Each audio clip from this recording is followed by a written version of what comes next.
मित्रों, दूसरे अध्याय में भगवान श्री कृष्ण ने आत्म तत्व समझाकर सांख्य योग का प्रतिपादन किया।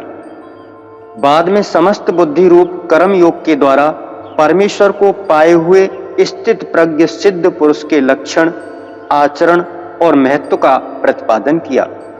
इसमें कर्म योग की महिमा बताते हुए भगवान ने कर्म योग का स्वरूप बताकर अर्जुन को कर्म करने को कहा।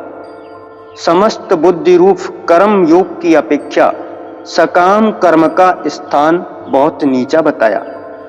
समत्व बुद्धि युक्त पुरुष की प्रशंसा करके अर्जुन को कर्म योग में जुड़ जाने के लिए कहा और बाद में बताया कि समस्त बुद्धि युक्त ज्ञानी पुरुष को परम पद की प्राप्ति होती है। ऐसा सुनकर अर्जुन कंफ्यूज हो गए और ठीक से तय नहीं कर पाए। इसलिए भगवान से उसका और स्पष्टीकरण करने तथा अपना निश्चित कल्याण जानने की इच्छा से अर्जुन भगवान कृष्ण से पूछते हैं। अध्याय 3 कर्म योग। अर्जुन कहते हैं, जायसी चेत कर्मणस्ते मता बुद्धि जनार्दन तत्किम कर्मणि घोरे महा नियोजसी केशव। हे जनार्दन, यदि आपको कर्म की अपेक्षा ज्ञान श्रेष्ठ मान्य है तो फिर हे केशव, मुझे भयंकर कर्म में क्यों लगाते हो? आप दो प्रकार के वचन कहकर मेरी बुद्धि को मानो मोहित कर रहे हैं। इसलिए उस एक बात को निश्चित करके कहिए जिससे मैं कल्याण को प्राप्त हो जाऊं। तब भगवान श्री कृष्ण अर्जुन को कर्म योग के बारे में और गहराई से समझाते हैं कि हम कर्म में अकर्म की व्यवस्था को कैसे और क्यों प्राप्त करते हैं। भगवान श्री कृष्ण उनको एक गहरी बात समझाते हैं जिससे अर्जुन के संशय को दूर करते हैं और संन्यास से बेहतर कर्म को बताते हैं, क्योंकि भौतिक जगत में सन्यासी बनना कठिन है और ये मार्ग तपस्याओं से भरा हुआ है। अर्थात कर्म के माध्यम से भगवान को पाना आसान है। भगवान अब कर्म योग के बारे में बताना शुरू करते हैं। भगवान कहते हैं कि सन्यासी बनना भी बिना कर्म के बिना असंभव है। अर्थात कर्म से बचने से कुछ भी हासिल नहीं होता। मनुष्य किसी भी अवस्था में हो तो उसके ना चाहते हुए भी उससे कर्म हो ही जाते हैं। भगवान कहते हैं, जब तक जीवन रहेगा तब तक न चाहते हुए भी कर्म तो करना ही पड़ेगा। अर्जुन को समझाते हुए कहते हैं कि हर पल कर्म होना ही है, तो क्यों ना वो कर्म उसके विषय में जानकर किया जाए। अर्थात श्री कृष्ण ज्ञान और कर्म के गूढ़ रहस्य को उजागर करते हैं, क्योंकि उचित कर्म ही कर्म के बंधन से मुक्त कराता है। जो सिर्फ दिखावे के लिए कर्म करता है वो व्यक्ति ढोंगी कहलाता है और अपने जीवन का नाश भी करता है। इसे एक उदाहरण से समझते हैं।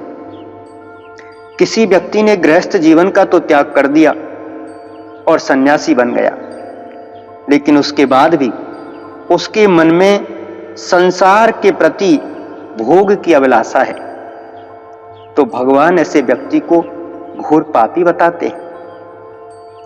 दोस्तों, इसी अध्याय में आगे भगवान श्री कृष्ण कर्म, अकर्म और विकर्म के बारे में बताते हैं। निष्काम कर्म क्या होता है? श्री कृष्ण के अनुसार जो व्यक्ति अपनी इंद्रियों को काबू कर बिना किसी भोग की इच्छा के अपना कर्म करता है, ऐसे कर्म को निष्काम कर्म कहते हैं। इस प्रकार का कर्म और इसका फल भगवान को समर्पित करते हैं। ऐसे व्यक्ति श्रेष्ठ और संपूर्ण कर्मयोगी होते हैं। ऐसे व्यक्ति के सामने चाहे कोई सुंदर नारी हो या कोई सुंदर या स्वादिष्ट भोजन या सांसारिक कोई भी सुंदर वस्तु क्यों न आ जाए, वो व्यक्ति अपने कर्म से नहीं भागता और अपने कर्म को निष्ठापूर्वक पूरा करता है। श्री कृष्ण के अनुसार जो सृष्टि के नियम से नहीं चलता वो व्यर्थ ही जीता है। ऐसा व्यक्ति मरता रहता है और अलग अलग योनि में दोबारा जन्म पाता रहता है। अपने कर्म बंधन से मुक्त नहीं हो पाता। इसलिए मनुष्य को आत्मज्ञान को जानकर मोक्ष प्राप्ति के लिए अर्थात कर्म बंधन से मुक्त होने के लिए जन कल्याण के कर्म भी करने चाहिए।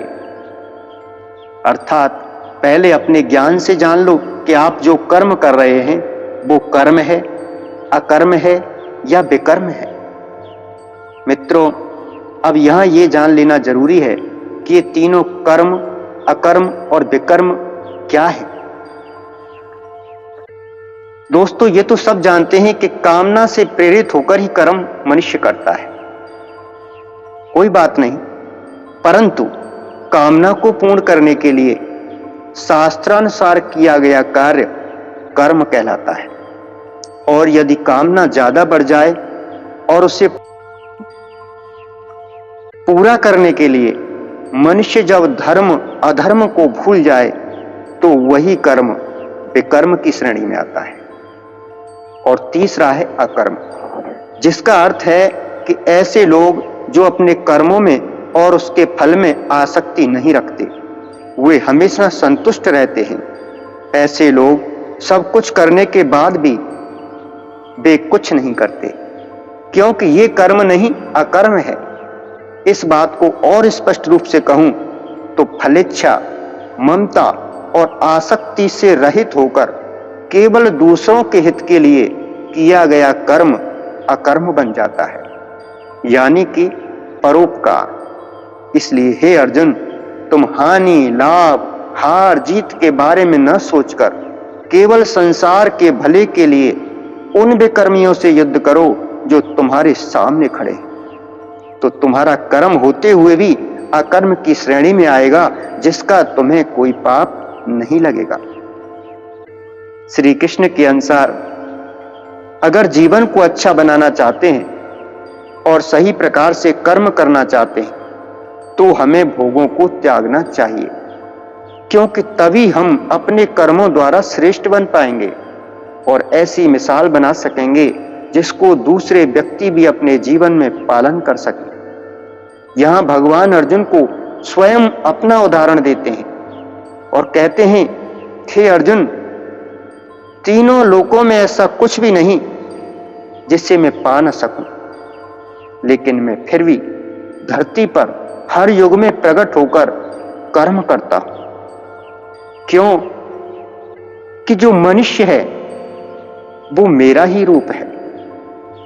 यदि मैं कर्म नहीं करूंगा तो वो भी कर्म नहीं करेंगे, और यदि कर्म नहीं होगा तो सब कुछ नष्ट हो जाएगा, अनर्थ हो जाएगा। हे अर्जुन, मैं तीनों लोकों का स्वामी होते हुए भी इस समय तेरा सारथी बनकर तेरे साथ हूं और मैं अपना कर्म कर रहा हूं। दोस्तों, तीसरे अध्याय का सार यही निकल के आता है कि भगवान कृष्ण हमको ये बताते हैं, अपने लक्ष्य को पाने के लिए उस लक्ष्य के अनुसार कड़ी मेहनत करो, वो कर्म की श्रेणी में आता है। और यदि तुमने लक्ष्य पाने के लिए अधर्म का रास्ता अपनाया, साम दाम दंड भेद का सहारा लिया और उस लक्ष्य को पाया, तो वही कर्म आपका विकर्म की श्रेणी में आएगा।